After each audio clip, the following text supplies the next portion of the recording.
Joining us now is Texas Republican Senator Ted Cruz. Senator, great to have you here today.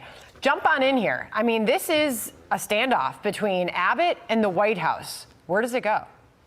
Well, listen, Texas is right, and I'm proud to stand with our governor. I'm proud to stand with our state legislature. Joe Biden has created a crisis, and he has created what is an invasion of the state of Texas, and it's an invasion of the country. Under Biden, 9.6 million illegal immigrants have come into this country. This is deliberate. It is massive. And under federal law, it is the federal government's responsibility to stop this. But Joe Biden and the Washington Democrats are defying federal law. And so the state of Texas is stepping up and saying, we're going to defend ourselves. And Greg Abbott is exactly right that Article 1, Section 10 of the Constitution gives states the authority, what Justice Scalia referred to as the sovereign rights of states, to protect themselves from an invasion. That's what Texas is doing. The authors of the Constitution knew there would be times when the federal government would not live up to its duty. And so they empowered states in Article 1, Section 10, the right of self-defense. The Biden administration has really, truly abdicated its responsibility to secure the border and enforce the laws. Texas, very simply, is securing the border. So, Senator, you've heard the president time and time again saying that, look, I want to resolve this border crisis. We know it's a problem, but we need Congress to give us the money to do it. And the Senate is working on this border bill. You have blasted it, obviously. And now there's this other reporting coming out suggesting that maybe the Mitch McConnell and leadership is pulling back their support for it. What is going on there? Are Republicans really going to back away from an issue that they keep saying needs to be solved? So let me break that into two pieces. You started by what Biden is saying, and I'll tell you what Biden is saying on that. There's a technical term for that. That's called a lie. And it's not just a little bit of a lie. It is a brazen, it is the definition of chutzpah. Here's why. When Joe Biden became president, he inherited the lowest rate of illegal immigration in 45 years. He inherited great success. And he deliberately broke the border. He opened up the border. 3 decisions caused this crisis. His first week in office, Joe Biden halted construction of the border wall. He reinstated catch and release, and he pulled out of the incredibly successful Remain in Mexico agreement. And those decisions caused illegal immigration to skyrocket. Now, the reason he's lying, he doesn't need more money. Those decisions, Biden could solve this problem tomorrow. He doesn't want to. So are you saying that there's no reason to have a border bill? We don't need a border bill. We achieved the lowest rate of illegal immigration in 45 years under Donald Trump. What was different is you had a president that wanted to secure the border. Joe Biden is defying the law right now. And so you asked about the border deal. Listen, I'm all for using every leverage we have to try to force Biden to comply with the law. But this deal doesn't do that. This deal was negotiated with Chuck Schumer. Chuck Schumer doesn't want to secure the border. He looks at 9.6 million illegal immigrants, and what he sees is future Democrat voters, and he's willing to overlook the death, the suffering, the women and children being brutalized by human traffickers. All of those are acceptable prices to pay for Democrats to stay in power. I mean, it's coming down to a simple question, Senator. Do we have a border?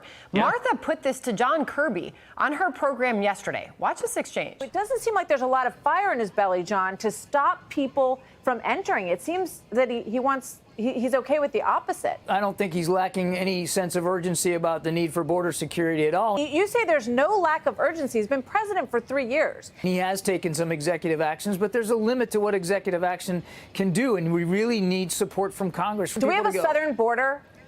Do we have a what? Do we have a southern border? Yes, ma'am. Of course we do. Then how come people can flow across it every single day? We're working very hard to try to fix that, Martha. That's why we need congressional action. That's why the president asked for additional funding. If we have thousands and thousands and thousands of people flowing over that border every day, do we have a border? We don't. We have an open border, and that is by design. And by the way, the White House has claimed they need more money. The money they want is more money to process illegal immigrants more quickly. They want 9.6 million to become 20 million, 30 million, 40 million. They want to speed this up. They want more illegal immigration. And understand, it's not that Joe Biden is bad at his job, that he's negligent, that he doesn't know how to do it. He wants this crisis because he gets a political benefit, he believes, from it. He could solve it overnight because he caused it overnight. You know, Sandra, I spend a lot of time on the southern border. I go out on midnight patrol with the Border Patrol agents. When you do that, you're not looking for illegal immigrants. They look for you. They find you. They turn themselves into you. And the reason they do so is as soon as they do, the Biden administration asks them, hey, where would you like to go? And they say, I want to go to New York. I want to go to Boston. I want to go to Dallas. I want to go to Miami. And the Biden administration puts them on a plane or on a bus and sends them to every city in America. So every city in America is a border city right now. If you want to solve this problem, Donald Trump, when he's reelected in January of next year, will solve this problem, and he'll do so by one thing and one thing alone. When someone's apprehended, you put them on a plane, you fly them back home, and the crisis goes away. Senator, your Republican colleague, Lindsey Graham, just recently said that to any of my colleagues who think you're going to get a better border deal under President Trump, you won't. And this bill that has been negotiated gives real tools to the next president. Is your position then that nothing is better than something? And have you even read this bill to be able to say that? So I haven't read the bill, and there's a reason. Nobody's read the bill. They won't actually give us the text. So the reason they won't give us the text, the way it works in Washington, if you're hiding the text, it means it's even worse than people think it is. It means if people knew what was in it, they'd be even more upset. All they've given us is some general bullet points. But I'll tell you what they have done.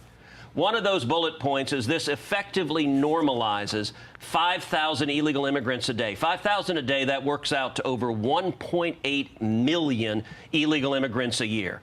That is utterly unacceptable. That's nearly 6 million illegal immigrants under Joe Biden. So apparently the Republican position is we'll take 2/3 of the border crisis. Look, the answer needs to be fix it and solve it, and we can do that. Trump or any Republican president willing to enforce the law doesn't need this bill to do that. They can go back. You reverse those 3 decisions Biden made. You build the wall, you end catch and release, and you reinstate the Remain in Mexico agreement, and the numbers will plummet again, just like they did 3 years ago. Senator, one of your roles in Washington is also the top Republican on the Commerce, Science, and Transportation Committee. I know you met with the CEO of Boeing this morning. I want to get your thoughts on what you heard from him, as we know there are major problems in the skies with these planes and how they're built. This was Hillary Vaughn, our reporter, stopped him in the hallway and got this question to him. Watch. Mr. Calhoun, how do you win customers back who say they're never going to get on a Boeing plane again because they don't feel safe? Mr. Calhoun, how do you get those customers back who say they're too scared to get on a Boeing plane?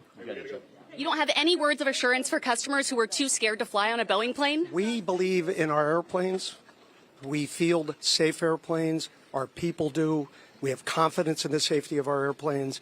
And that's what all of this is about. And we fully understand the gravity. But one of your planes fell apart in the sky. I mean, you've got loose bolts, you've got a door blowing off mid-flight. What did you hear from the CEO?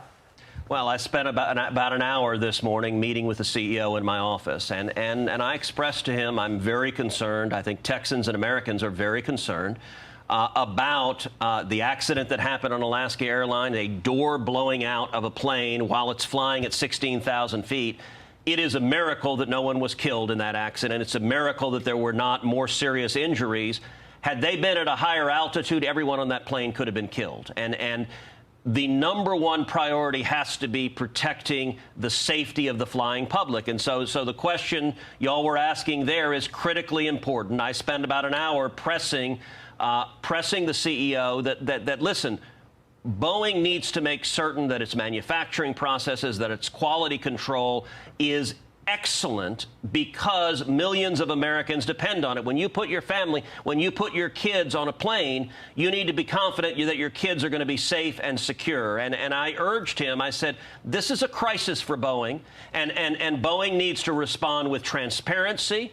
In Congress, the Commerce Committee, we are engaged in an investigation right now to determine exactly the causes of this accident. Last week, I brought in both the FAA and the National Traffic Safety Board to brief members of the committee. Their investigation is ongoing. I think soon we will get a preliminary report, but we need to make certain this accident never happens again.